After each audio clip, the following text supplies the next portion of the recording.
할렐루야. 예, 반갑습니다. 오다 보니까 벌써 날씨는 한여름 날씨를 느끼게 할 만큼 햇빛이 좀 따가워지는 어떤 그런 모습들을 좀 보게 됐습니다. 점점 더워지는 날씨인데 마스크 쓰고 다니느라고 참 힘드시죠? 조금씩 적응하고 있는지도 모르겠습니다. 이런 환경들 속에서도 하나님의 보호하심이 저와 여러분 가운데 함께 있으면 좋겠다라는 생각들을 합니다. 또 가정에서도 또 그 인터넷으로 또 예배드리고 있는 모든 이들에게도 동일한 하나님의 은혜가 있기를 예수님의 이름으로 축원합니다. 저는 그 누가복음 강의를 이어가고 있습니다. 지난번에는 제가 누가복음 5장 27절에서 39절에 있는 말씀을 통해서 예수님이 오신 이유라는 제목으로 함께 말씀을 나누었습니다. 특별히 죄인된 세리를 제자로 부르시는 그 에피소드를 통해서 예수님은 죄와 사망 가운데 거하고 있는 우리를 불러 회개시키고 또 죄인되었던 우리들의 친구가 되어주셔서 구원의 기쁨과 생명의 풍성함을 우리로 하여금 누리게 하신다라는 사실들을 함께 나누었습니다. 그래서 우리는 그 예수님을 믿고 따를 때 진정으로 풍성하고 새로운 삶을 살게 된다라는 사실들을 말씀드렸는데 오늘은 그 다음 구절에 있는 그 내용들입니다. 오늘은 그 구조적인 측면에서 보면 지난번까지 말씀드렸던 내용들이 계속 예수님의 갈릴리 전기 사역에 나타났던 7가지의 에피소드를 제가 계속해서 지금 말씀드리고 있는데 7개 중에서 오늘은 5번째와 6번째 내용입니다. 2개의 에피소드가 같이 안식일이라고 하는 어떤 그 주제를 가지고 또 안식일에 행했던 일들이기 때문에 그것과 안식일과 같이 연결해서 함께 말씀을 나누려고 합니다. 저는 이 안식일을 생각하면서 예전에 어릴 때 주일을 지켰던 어떤 모습들이 좀 생각이 나기도 했습니다. 어릴 때 주일을 생각해 보면 정말 그 주일을 철저하게 주일 성수를 하려고 노력을 했던 것 같습니다. 주일에는 뭐 돈을 쓰면 안 된다. 그래서 음식을 사 먹어서도 안 되고 심지어 버스를 타고 교회를 가야 되면 미리미리 버스표를 구입을 해놔야만 했습니다. 어른들은 토큰이 있었지만 학생들은 버스표가 있었습니다. 종이로 된. 그걸 미리 사놓지 않으면 버스표를 살 수가 없었기 때문에 그냥 걸어서 교회에 가기도 했었습니다. 그리고 주일에는 뭐 운동이나 오락 같은 것도 할 수가 없었습니다. 근데 이런 전통이 어디에서 온 것일까요? 바로 이런 전통은 안식일을 지켰던 전통에서 온 것이기도 합니다. 성경에서 안식일을 지켜오던 것을 가지고 어떻게 하면 우리가 그 주일을 잘 지키고 또 그 하나님께 영광 돌리는 그런 삶을 살 수 있을까라고 하는 것들을 생각하면서 주일 성수를 위한 어떤 전통들이 만들어지고 그렇게 지켜왔던 것 같습니다. 예수님 당시에도 예수님은 이렇게 그 안식일을 지키는 어떤 문제로 인해서 바리새인들과 충돌되는 어떤 그런 모습을 본문의 말씀을 통해서 잘 보여주고 있습니다. 근데 예수님은 이 안식일의 어떤 면들을 생각하면서 안식일의 참된 의미에 대해서 이 바리새인들에게 또 많은 제자들에게 가르쳐 주고 있습니다. 당시 바리새인들은 이 안식일을 지키기 위해서 어떤 금지 사항들을 만들어 놓고 그것을 범하지 않으려고 하는 어떤 전통을 세웠던 것 같습니다. 그리고 그 규칙을 잘 지켜야만 안식일을 잘 지키는 것으로 생각을 하고 있었습니다. 실제로 처음에 안식일 규례나 전통을 만들었던 때는 실제로 안식일을 정말 잘 지키기 위한 어떤 그런 마음과 태도에서 시작된 것이었습니다. 근데 그들이 시간이 지나면서 그 안식일을 정말 잘 지키려는 어떤 그 의도나 의미는 사라지고 형식만 남게 되면서 안식일에 행하지 않아야 할 어떤 규례를 잘 지키느냐 또 못 지키느냐 이런 것만 가지고 이야기들을 했던 것 같습니다. 그렇다면 하나님이 처음에 안식일을 우리에게 주시고 또 거룩하게 지키라고 하셨을 때에는 어떤 의미로 안식일을 우리에게 주셨는지 한번 잠깐 살펴보고 나가려고 합니다. 처음에는 안식일을 처음 지키게 된 것은 바로 출애굽기 20장에 나오는 말씀인데 십계명 말씀이죠. 십계명을 우리에게 주실 때 하나님께서 6일 동안 천지를 창조하시고 7일째 하나님이 안식하셨기 때문에 쉬셨기 때문에 그 창조주 하나님을 기억함으로써 안식일을 지켜야 된다라는 것이 출애굽기에 나와 있는 안식일의 의미였습니다. 근데 그 안식일의 의미가 신명기에서는 이제 가나안 땅에 들어가면서 이제 신명기에서는 어떻게 바뀌었냐면 종이 되었던 이스라엘 백성들이 애굽에서 구출된, 그래서 하나님이 이스라엘을 애굽에서 구원하신 그것을 기억하면서 안식일을 지켜야 된다라는 것으로 바뀌었습니다. 그러니까 구원의 의미가 안식일에 포함되어진 것이지요.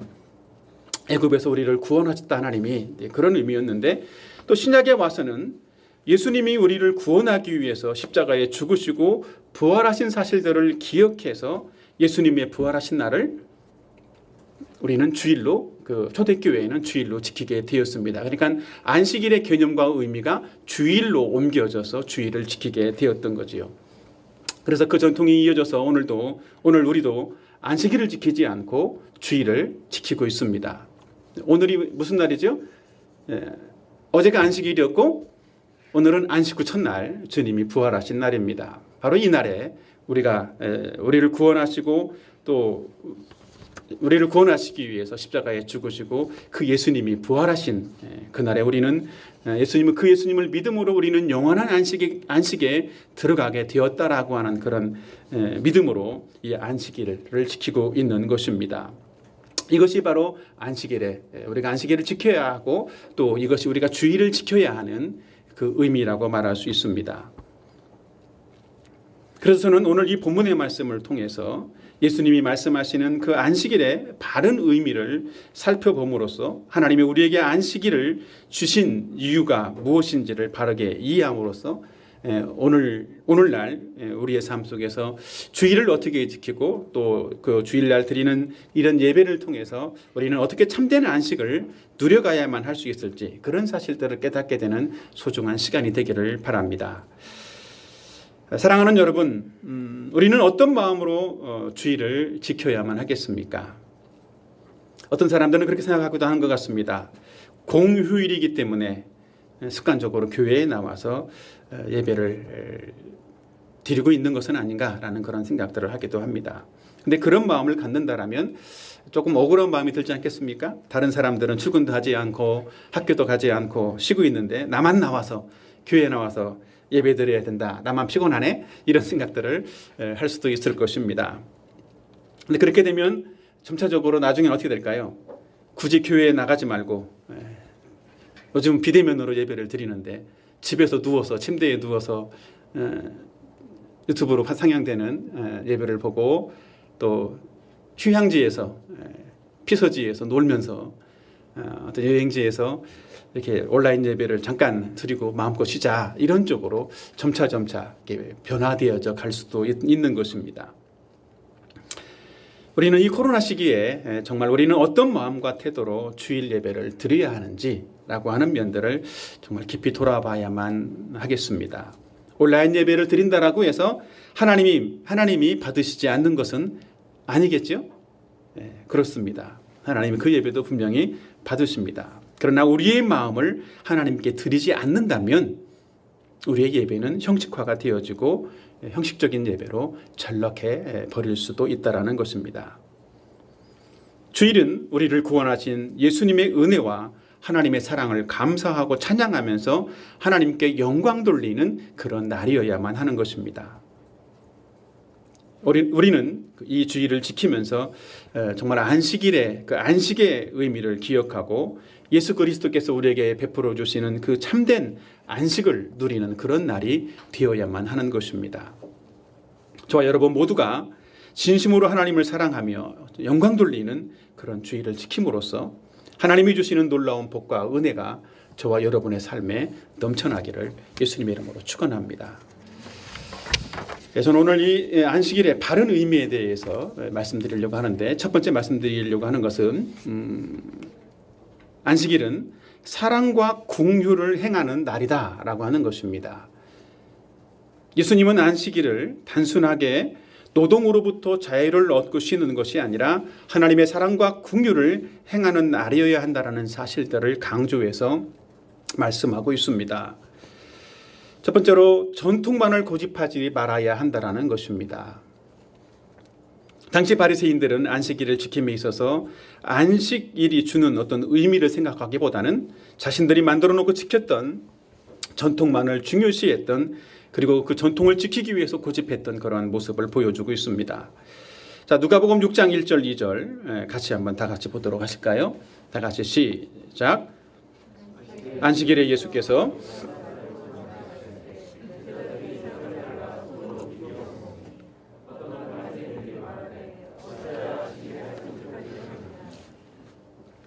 오늘 본문에 보면 예수님과 제자들은 안식일에 밀밭 사이로 지나가셨다라고 말씀을 하고 있습니다.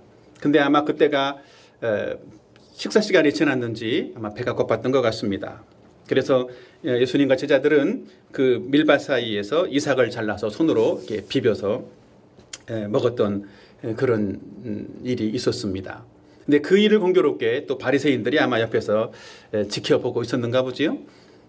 근데 어째서 당신들은 이 안식일에 하지 못할 일을 하느냐라고 책망을 했습니다. 그 안식일에 밀이삭을 비벼 먹고 있는 그 예수님과 그 제자들의 어떤 행위를 보고 안식일에 위배된다라는 사실들을 말했던 것입니다. 그러나 실제로 이 안식일에 밀밭에 들어가서 설령 이제 그 밀을 먹는 것, 배고픈 자가 굶주린 자가 먹는 것은 실제로는 율법의 규정에 없는 내용이었습니다. 오히려 구약의 율법에서는 가난한 사람들을 위해서 밀밭에서 밀이삭을 잘라 먹는 것이 허락된 일이었습니다. 특별히 신명기 23장 25절에 보면 배가 고픈 사람은 다른 사람들의 밀밭에 들어가서 이삭을 잘라 먹음으로 배고픔을 해결하라고 오히려 말씀하고 있습니다. 단지 하지 않아야 될 일은 다른 사람의 농작물에 낫을 대지는 말라고 말하고 있습니다. 왜냐하면 낫을 대서 그 농작물에 욕심을 가지고 낫을 대가지고 다 가지고 자기 집으로 가지는 말라는 것이지요. 그러니까 그곳에서 밀밭에서만 서서 먹고 배고픔을 충족하라고 하는 것이지요. 그러니까 사람의 배고픔을 충족하기 위한 것이지 사람의 욕심을 채워주기 위한 것은 아니었다라고 하는 것입니다. 실제로 그래서 율법에서는 밀이삭을 먹는 것 자체는 금하지 않고 있었던 일인데 이 바리새인들은 왜 밀이삭을 잘라 먹었다라고 비난하고 책망했을까요? 바로 그들은 밀이삭을 잘라 먹어서 먹으려면 어떻게 될까요? 혹시 드셔보셨습니까? 이렇게 까서 이렇게 손으로 비벼야 됩니다. 그래야 속 안에 알맹이를 먹지. 안 비비고 그냥 먹으면 거칠거칠한 껍질까지 다 먹어야 되니까 소화도 안 될 뿐만 아니라 되게 어려울 수 있습니다. 근데 그 비벼 먹는 그 행위를 타작행위로 봤다라는 거예요.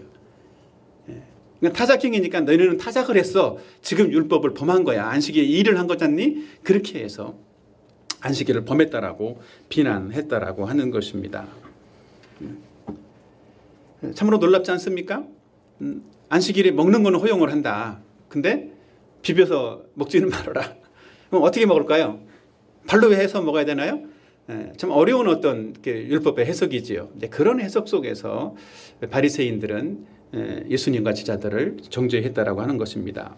근데 실제로 역사적으로 보면 바리새인들이 처음 생겨났을 때가 주전 한 200년 정도 전이었다고 합니다. 근데 이들은 정말로 처음에는 하나님을 사랑하는 마음으로 하나님의 그 율법을 정말 잘 지키기 위한 그런 마음을 가지고 우리는 바리새인 되자, 뭐 그런 어떤 그런 말씀을 잘 지키자라는 의미로 시작이 되어져서 그들의 이름이 어떤 바리새인이라고 하는 바리새 쪽이라고 하는 그런 형태로 바리새파가 만들어지고 그렇게 그런 삶을 살게 되었는데, 하나의 율법을 지키는 일에 있어서 39가지의 한 개의 율법당 39가지의 금지 규정을 만들어서 지켜왔다라고 합니다. 그러니까 율법을 얼마나 잘 지키려고 노력을 했겠습니까? 39가지를 금지해서 한 가지 율법을 잘 지키려고 했으니까. 근데 이제 그런 것이 200년이라는 세월이 지나오면서 예수님 당시에는 바리새인들은 611가지나 되는 율법의 금지 사항을 지켜왔다라고 합니다. 그러니까 그들은 전통은 남아있지만 하나님을 사랑하는 마음들은 온데간데 없어지고 오직 그 전통만 잘 지키자 이런 쪽으로 변질이 되었던 것입니다. 우리도 어쩌면 이런 바리새인들처럼 될 수도 있다는 것이지요.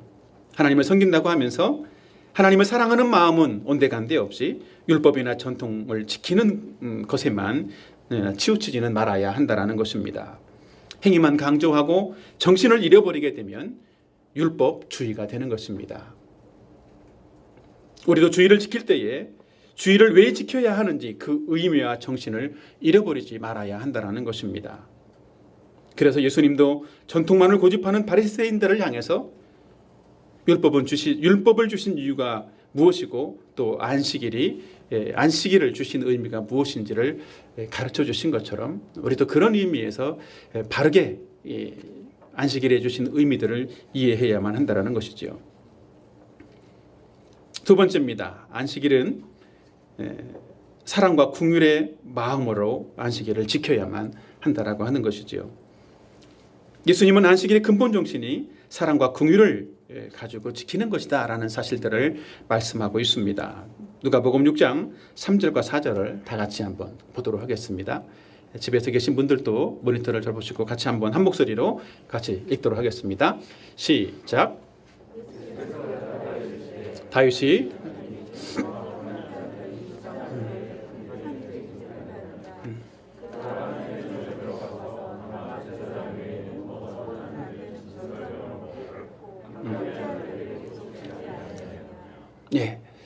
예수님의 제자들과 함께 미리삭을 먹었던 어떤 그 일들이 율법을 범하는 행위라고 주장했던 바리새인들을 향해서 예수님은 이 구약에 다윗이 행했던 어떤 일들을 근거로 들어서 율법을 범한 것이 아니다. 오히려 율법의 정신은 그런 것이 아니다라는 사실들을 말씀해 주고 있습니다.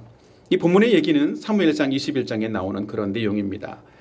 다윗이 사울을 피해서 광야로 가게 되었던 때의 일이죠.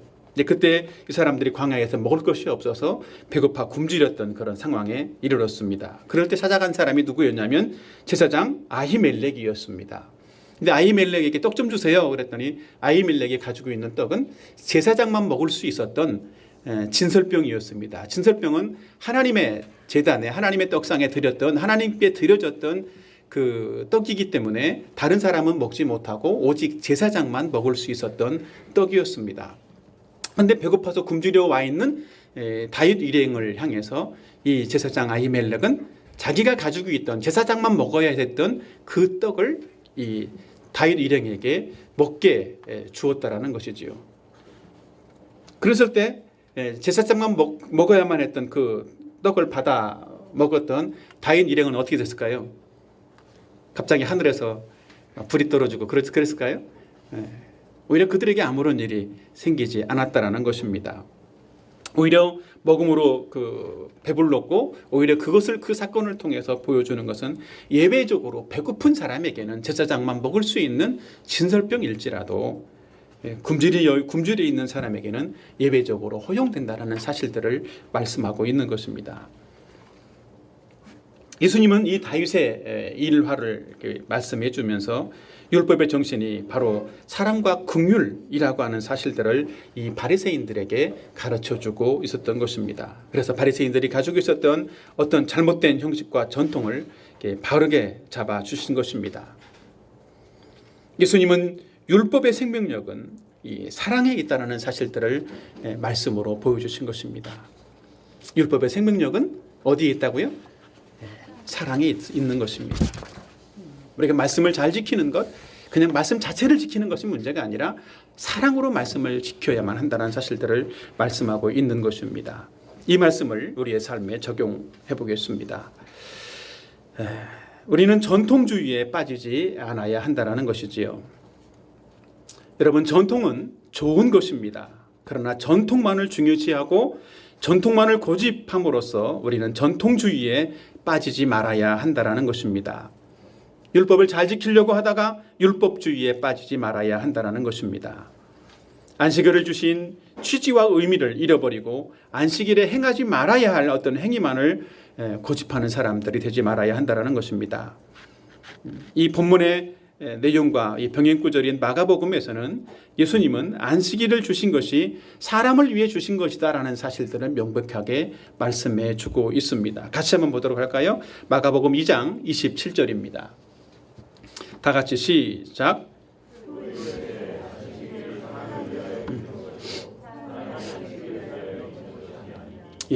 안식일을 위해서 사람이 존재하는 것이 아니라 사람을 위해서 하나님이 안식일을 주셨다라고 하는 것입니다. 우리가 세상의 법도 마찬가지이지 않습니까? 세상의 법이 헌법도 있고 법이 많이 있습니다. 형법, 민법 다 있는데 그 법이 사람을 보호하고 사람의 행복을 지켜주기 위해서 만들어진 것이라는 것이지요. 이 정신을, 이 취지를 잃어버리게 되면 위선된 잣대로서 다른 사람을 정죄하고 또 억울한 일에 사람을 방치해두고 그래서 세상에서 법을 지키려고 하다가 오히려 억울한 일을 당하는 사람들이 많이 늘어나게 되는 결과를 가져오기도 하는 것입니다. 저도 예전에는 예수님을 믿기 전에는 참 율법적인 어떤 위선에 가득 찼던 그런 한 사람입니다. 이었습니다. 그래서 저 스스로도 어떤 율법적인 어떤 기준들을 많이 세워놓고 그 율법적인 기준들을 잘 지켜보려고 나름대로 많이 노력을 해왔고 또 완벽하게 지켜보자 그런 어떤 마음들을 가지고 있었던 그런 때가 있었습니다. 그래서 그 기준에 못 미치면 나 같은 사람은 죽어야 돼 이러면서 그것도 못 지키냐 이러면서 저를 많이 괴롭히기도 했고 또 어느 날 조금 잘 지키는가 싶으면 그래 바로 이런 거지 이러면서 오히려 나를 우월하게 생각을 하고 또 못 지키는 사람들을 향해서 이러면서 그래 인간이 저런 거야 저런 개만도 못한 이러면서 사는 사람을 정죄하는 어떤 그런 모습 속에 빠지기도 했었습니다. 우리가 주의를 지키는 어떤 모습도 비슷하지 않느냐라고 하는 것이지요. 우리가 주의를 지킬 때 이런 전통주의나 율법주의에 빠지게 되면 우리는 의무감만 남게 되고 안식을 누리지는 못하는 그런 사람들이 된다라고 하는 것입니다. 우리가 세상에서 6일 동안 힘들게 직장일도 또 학교도 다니지 않습니까? 그런데 주일에 쉬지 못하고 주일에 교회에 와서 예배를 드려야 된다라는 마음을 가질 때 어떤 사람들은 그렇습니다. 나는 힘들다. 그러면서 불평을 하는 사람들도 있습니다. 그러나 주일 예배는 우리를 구원하시고 생명을 주신 그 하나님께 감사하는 날이고 그 하나님을 찬양하고 영광 돌리기 위해서 나오는 예배의 시간이기도 합니다. 그럴 때 우리가 드려지는 예배는 정말 우리를 쉴 만한 물가로 인도하는 그런 은혜가 풍성한 시간이 될 줄로 믿습니다. 우리는 예배를 통해서 진정한 안식과 정말 하나님을 여호와를 앙망하는 자에게 주시는 그 놀라운 새 힘을 공급받는 그런 시간이 되어야만 하는 것입니다. 두 번째로 우리는 사랑과 긍휼을 실천해야만 합니다. 마태복음 22장 37절, 38절 한번 보실까요? 다 같이 40절까지 같이 있습니다. 한 목소리 같이 보겠습니다. 시작. 내 마음을 다하고 목숨을 다하고 뜻을 다하여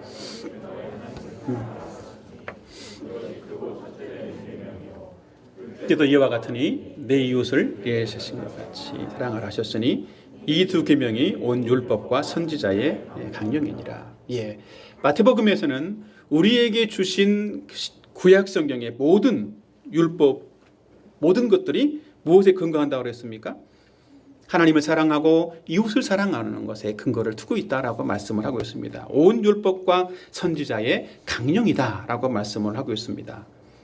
이 얘기는 바로 율법의 정신이 사랑과 긍휼에 있다라는 사실들을 말씀하고 있는 것입니다. 그렇기 때문에 안식일의 근본 취지는 하나님을 사랑하고 이웃을 사랑하는 데에 있는 것이지 율법으로 사람을 올가매는 데 있는 것이 아니라고 하는 것입니다. 우리는 우선순위가 바뀌지 말아야 한다는 것입니다. 진심으로 하나님을 사랑하는 것이 우선이지 율법의 행위가 우선이 되어서는 안 된다는 것입니다. 율법을 잘 행한다라고 해서 하나님을 사랑하는 것은 아닐 수 있기 때문입니다. 물론 하나님을 사랑하는 사람이 율법의 정신을 잃어버리지 않고 율법을 잘 지키는 사람이 될 수 있을 줄로 믿습니다. 그래서 우리는 하나님을 사랑한다라고 하는 이 사랑이라고 하는 율법의 정신을 기억함으로써 우리에게 주어진 하나님의 율법과 계명과 말씀들을 잘 지켜갈 수 있는 사람이 되어야 하는 것입니다. 그래서 우리는 주일에 하나님과 이웃을 사랑하는 마음으로 말씀에 순종하기도 하고 또 하나님을 사랑하는 마음으로 다른 사람들을 진심으로 사랑하며 또 그들과 교제를 나눌 수 있는 그런 시간들을 가져야만 하는 것입니다. 저도 이런 사실들을 잘 모를 때는 처음에는 형제들과 만나서 교제할 때 단지 뭔가 열매 맺고 또 인정받는 그런 데에만 관심을 많이 두었던 그런 때도 있었습니다. 근데 이 하나님의 사랑을 깨달은 후로는 사랑과 긍휼의 마음을 가지고 내가 어떤 영혼들을 향해서 시간을 내어주기도 하고 또 돈을 들여서 밥도 사주고 차도 사주고 어떻게 하면 이 영혼이 구원받을 수 있을까? 어떻게 하면 이 영혼이 생명이 살아날 수 있을까라고 하는 그 영혼 사랑에 대한 마음들을 가지고 영혼들과 교제하고 섬겼던 것 같습니다. 그래서 제가 요즘에는 제가 섬기는 형제 자매들에게도 그런 이야기들을 좀 종종 합니다.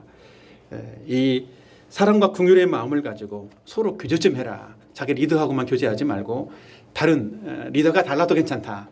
다른 형제나 자매는 자매끼리 물론 형제는 형제끼리 하지만 서로 크로스에서 같이 교제를 좀 많이 나누라고 하는 그런 이야기들을 하고 있습니다. 그것이 그리스도 안에서 우리가 진정한 안식을 누리는 것이고 진정한 쉼을 누릴 수 있는 사랑의 교제가 되기 때문이기도 합니다. 사랑하는 여러분, 우리는 이 코로나를 지나면서 참 어려운 어떤 부분들이 있지 않습니까? 많은 사람이 5인 집합금지 이런 것들도 있고 많은 사람이 모이기는 참 어려운 환경에 있지만 우리는 주일 오후에 어떤 사람들과 개인적으로 만나서 약속을 정하고 같이 밥을 먹고 차를 마실 수는 충분히 있지 않겠나라고 하는 그런 생각들을 해보기도 합니다. 개인적인 교제는 얼마든지 할 수 있지 않겠습니까? 리더가 다르고 때로는 캠퍼스가 다를지라도 다른 형제나 또 다른 자매들과 함께 이 사랑을 나눌 수 있는 따뜻한 사랑의 교제를 나눌 수 있는 그런 교제의 시간을 가져보는 저와 여러분이 되기를 예수님의 이름으로 축원합니다. 두 번째입니다. 저는 앞에서 안식일의 바른 의미는 사랑과 긍휼을 행하는 날이라는 말씀을 드렸는데 둘째는 선을 행하고 생명을 구원하는 날이다라는 사실들을 말씀드리려고 합니다. 예수님은 앞에서 안식일의 밀밭에서 안식일의 정신이 사랑과 긍휼이라는 사실들을 말씀해 주셨는데 이 본문은 또 다른 안식일이라고 말씀을 하고 있습니다. 안식일은 다른 날이지만 이날도 동일하게 이 안식일의 어떤 바른 목적에 대해서 안식일의 의미에 대해서 새롭게 또 말씀해 주는 내용이기도 합니다. 첫째로 안식일은 선을 행하는 날이라고 하는 것이지요. 자, 본문 6장 9절을 한번 다 같이 보도록 할까요? 같이 한 목소리로 읽겠습니다. 시작.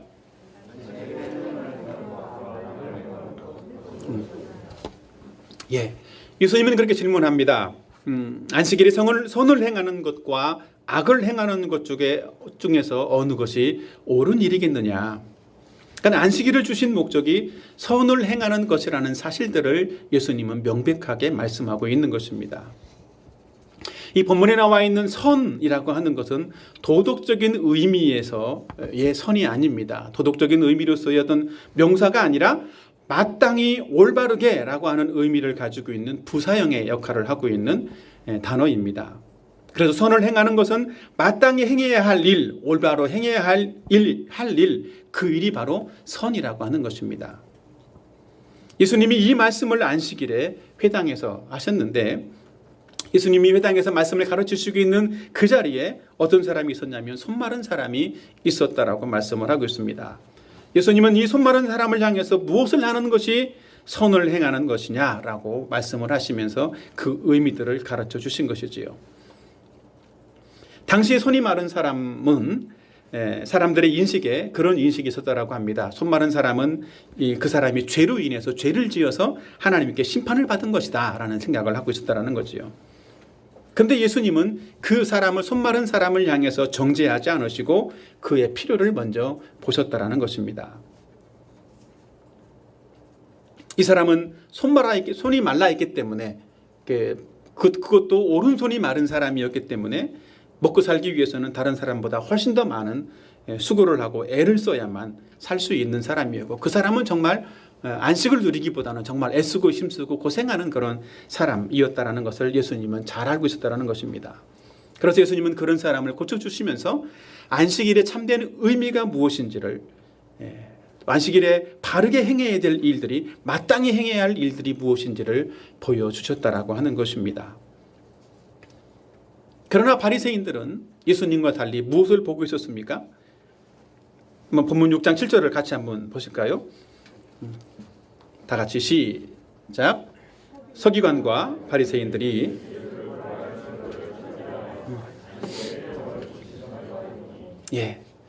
여기 뒤에 보면 엿보니라고 하는 말씀이 있습니다. 바리새인들은 손 많은 사람의 어떤 필요나 선행에는 관심이 없었습니다.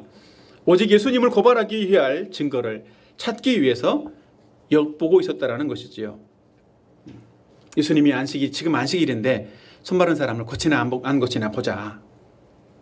병 고치는 일들을 행하면 안식일을 범했다라고 고발하려는 어떤 그런 의도를 가지고 엿보았다라는 것입니다. 숨어서 염탐했다, 기다렸다, 그런 의미를 가지고 있습니다. 우리도 주일을 보내면서 이 예수님처럼 사람에게 관심을 갖고 사람의 필요에 관심을 가져야만 하겠습니다. 그래서 주일에 우리가 마땅히 해야 할 일, 또 올바르게 해야 할 일, 그것이 무엇인지를 바르게 알고 선을 행하는 저와 여러분이 되기를 바랍니다. 둘째로, 안식일은 생명을 구하는 날이라는 것이지요. 본문 누가복음 6장 9절과 10절을 같이 한번 보도록 하겠습니다. 시작. 안식일에 생명을 구하는 것과 죽이는 것 어느 것이 옳으냐 하시며 그 사람에게 이르시되 내 손을 내밀라 하시니 그가 그리하매 그 손이 회복된지라. 예수님은 안식일에 생명을 죽이는 것이 아니라 생명을 구원하고 살리는 것이 마땅하고 옳은 일이다라는 사실들을 말씀해주고 있습니다. 그래서 이 말씀을 하시고 손 마른 사람을 향해서 손을 내밀라 하시면서 그 손을 고쳐주신 것이지요.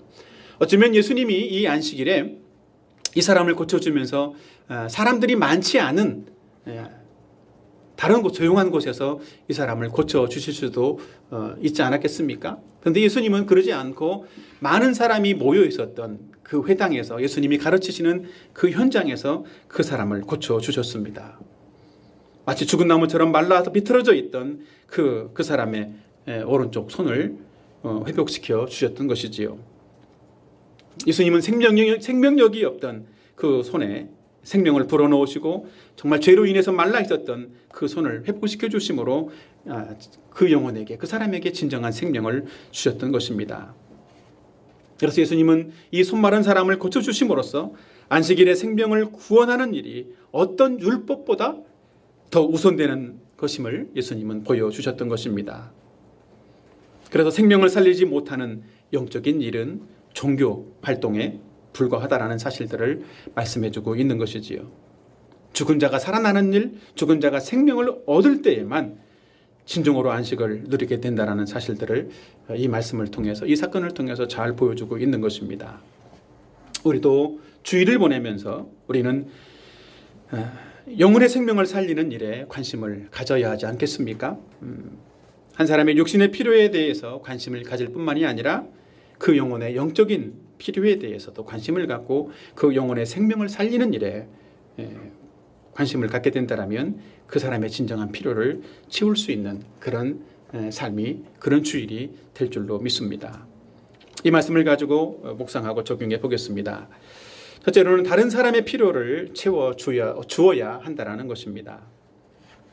예수님이 손 마른 사람의 필요를 보시고 그 필요를 채워주시는 것을 마땅히 행해야 할 선이라고 말씀하신 것처럼 우리는 다른 사람의 필요를 채우고 선을 행하는 일에 적극적인, 또 정말 적극적으로 힘쓰는 그런 사람이 되어야 하는 것입니다.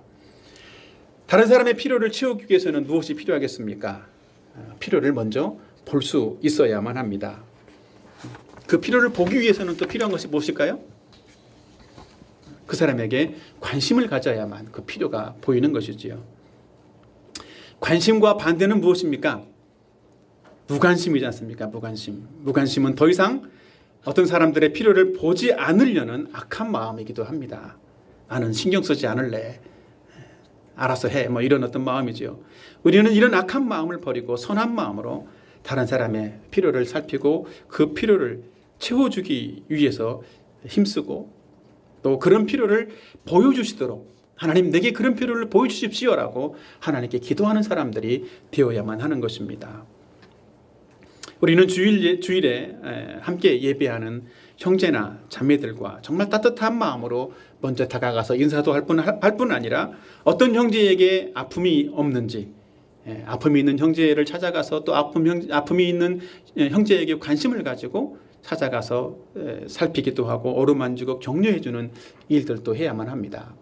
또 그리고 혹시 기쁜 일이 있는 형제나 자매가 있다라면 찾아가서 또 함께 기뻐하고 함께 즐거워할 수 있는 것들이 돼야 되는 것이지요. 어떤 사람에게 기쁜 일이 있다고 그러니까 배 아파 이러면 안 된다는 것입니다. 우리는 그러기 위해서 주일에 만나는 형제 자매들과도 같이 이렇게 기도 제목을 함께 나눌 수 있는 건 참 중요한 일이다라고 생각을 합니다. 어떤 필요가 있는지 어떤 어려움들이 있는지 기도 제목을 나눔으로써 함께 기도해 주는 그리고 관심을 갖는 것이 필요합니다. 그리고 기도 제목을 나눴으면 어떻게 될까요? 반드시 기도해 주어야 됩니다. 우리는 자주 이렇게 하는 그 공수표가 기도해 줄게 그리고 기도를 안 합니다. 그런 사람이 되지 않도록 해야만 하는 것입니다.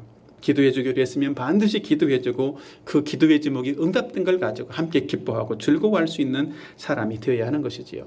그리고 주일 오후에는 우리는 반드시 또 우리 주변에 병든 사람이 없는지 찾아가서 병든 사람을 위해서도 함께 기도해 주기도 하고 하나님의 사랑과 그 은혜를 함께 나누어 주고 그 필요를 채워줄 수 있는 것들도 우리가 주일에 행해야 될 마땅히 행해야 될 선한 행위다라고 생각을 합니다.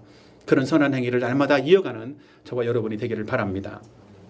두 번째로는 주일은 최고의 선행은 영혼을 구원하는 일이다라는 것입니다. 그러니까 우리가 주일에 행해야 할 일들은 영혼을 구원하는 일들에 마음을 들여야 한다는 것이지요. 우리가 구원의 은혜를 받은 사람으로서 마땅히 행해야 할 선행은 바로 영혼을 구원하는 것이다 라고 하는 것입니다. 한 영혼을 구원하는 일, 그 일만큼 큰 선행이 어디 있겠습니까?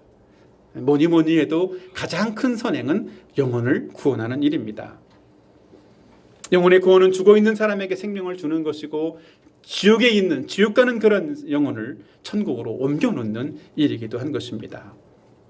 우리가 한 사람에게 복음을 전하고 영혼의 생명을 얻도록 돕는 일은 어쩌면 참 쉬운 일은 아닐 것입니다. 그러나 영혼의 생명을 구하는 것만큼이나 소중한 일은 없고 가치 있는 일도 없는 것입니다. 특별히 주일에 영혼을 구원하기 위해서 복음을 나누는 일, 그 일은 하나님이 가장 기쁘시게 여길 만한 일이라고 하는 것입니다. 어떤 의대생들을 얘기를 제가 잠깐 들은 적이 있는데 의대생들 중에는 외과 의사를 지원하는 경우가 많지 않다라고 합니다. 왜일까요? 그 사람들은 응급 환자를 다뤄야 할 일이 많이 있기도 하고 또 밤낮 없이 장시간 동안 수술을 해야 되는 그런 일들이 있기 때문에 가급적이면 피하고 싶어 한다는 것입니다.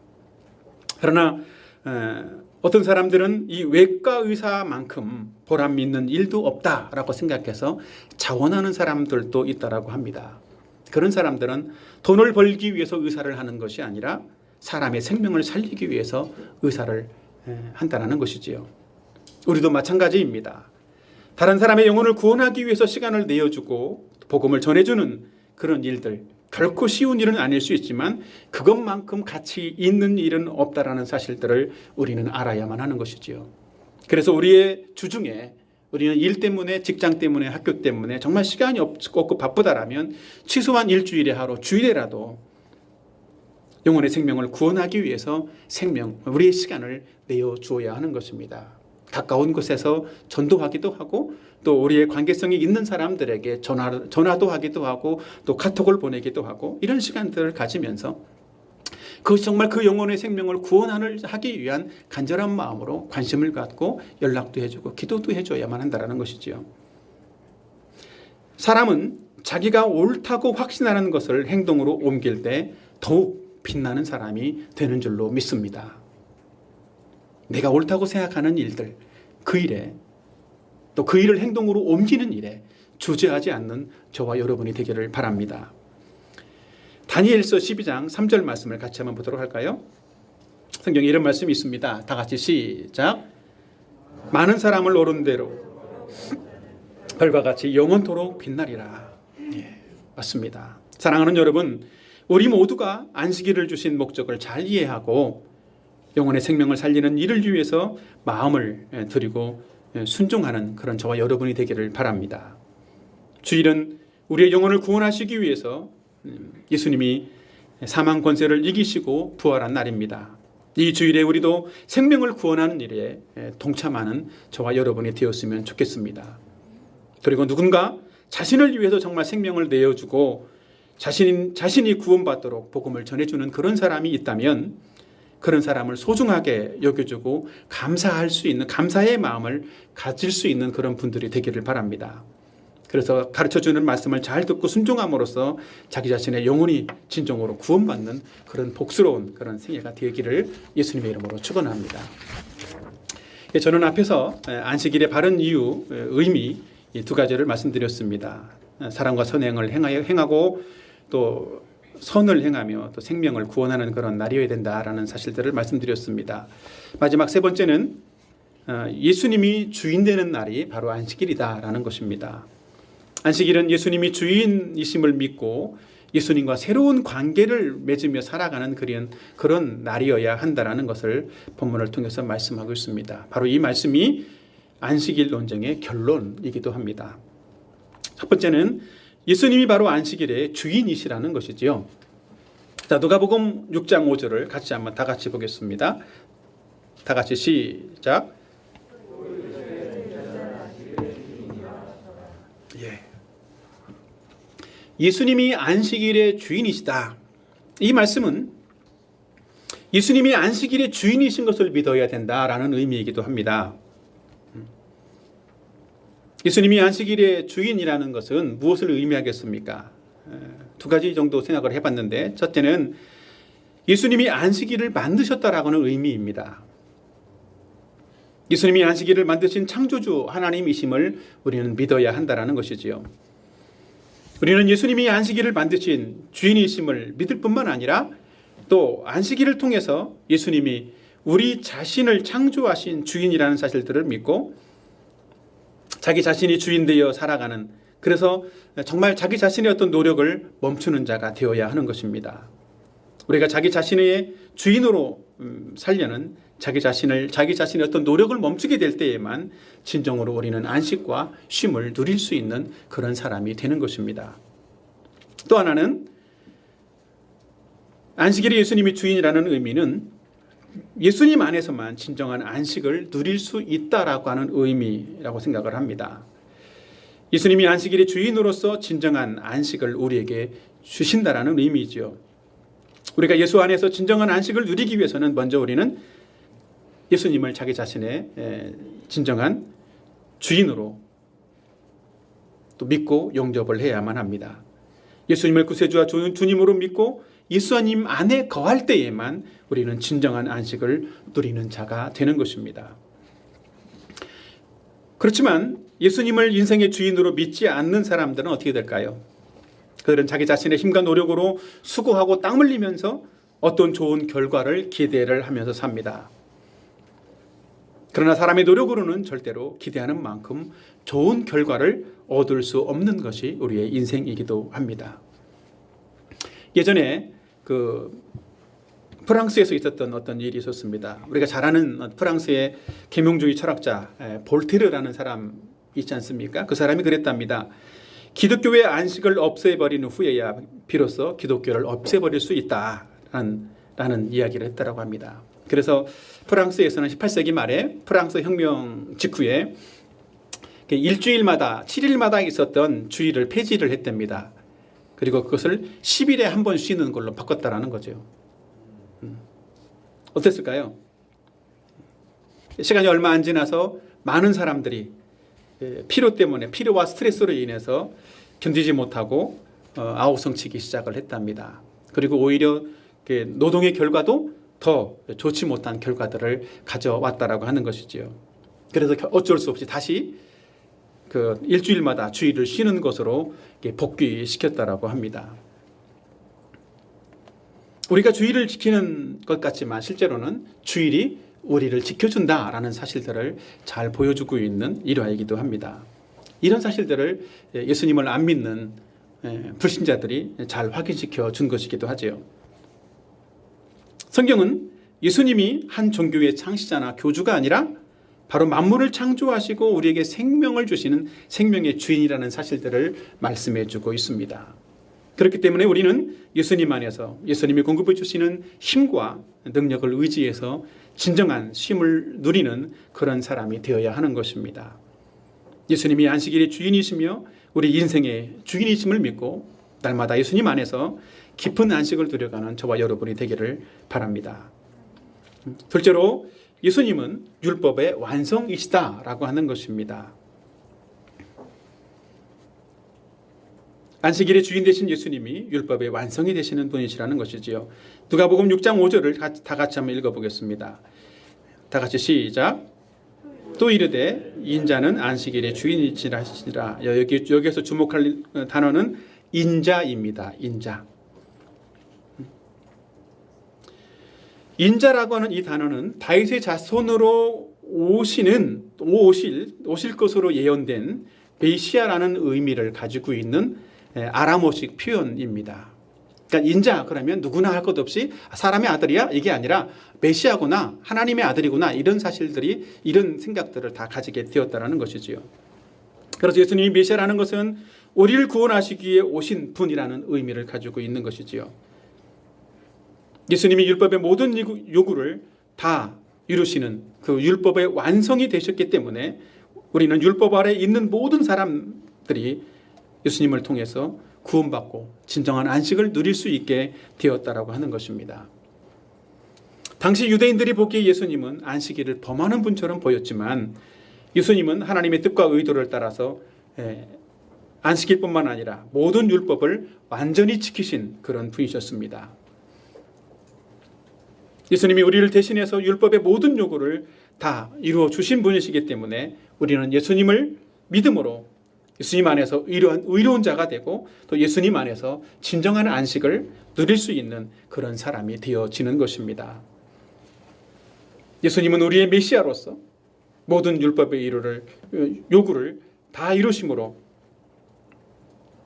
율법의 시대를 마무리하시고 우리에게 복음의 시대를 새롭게 열어주셨다는 사실들을 믿는 저와 여러분이 되기를 바랍니다.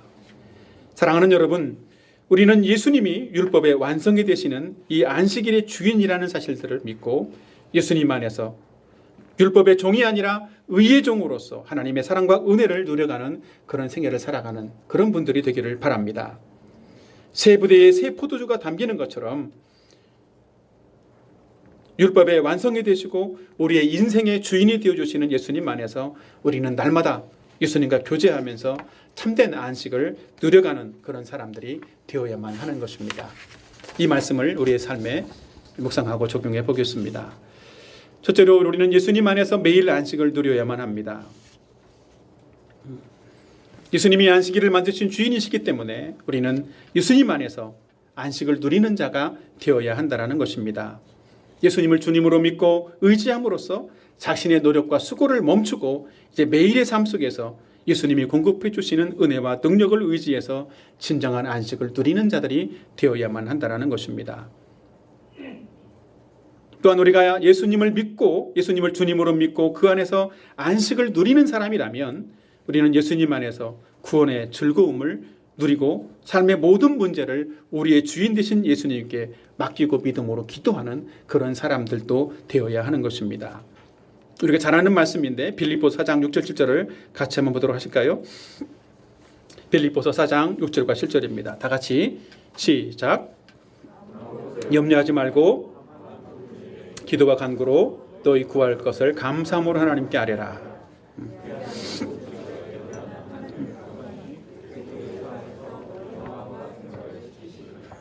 예.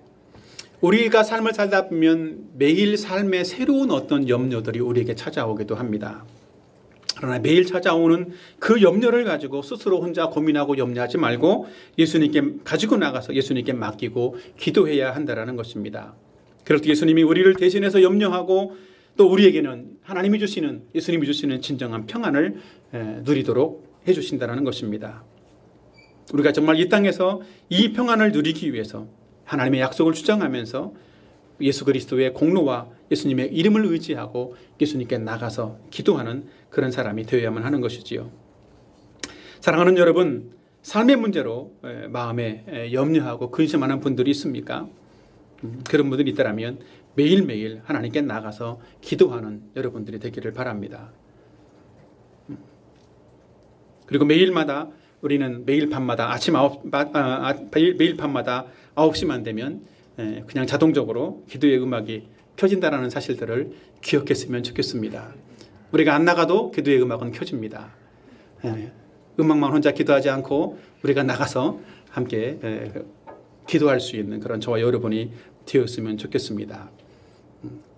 정말 어쩔 수 없이 주중에는 도저히 나올 수 없습니다. 그런 분일지라도 최소한 일주일에 한 번 주일날이라도 하나님께 나와서 기도함으로써 우리의 염려를 다 우리의 주인 되신 예수님께 맡겨드리고 기도함으로써 예수님 주시는 진정한 평안을 받아 누릴 수 있는 그런 분들이 되기를 바랍니다. 두 번째입니다. 예수님과 교제를 통해서 우리는 안식을 누려야만 한다는 것입니다. 메시아로 오신 예수님은 율법의 요구를 다 이루시고 우리로 하여금 믿음으로 의로운 자가 되게 하셨기 때문에 우리는 날마다 예수님과 생명력 넘치는 그런 교제를 통해서 안식을 누려야만 한다는 것이죠. 진정한 안식은 율법을 지킴으로써 얻는 것이 아니라 그리스도와의 생명력 넘치는 교제를 통해서 얻는다는 사실들을 기억하는 여러분들 되시기 바랍니다.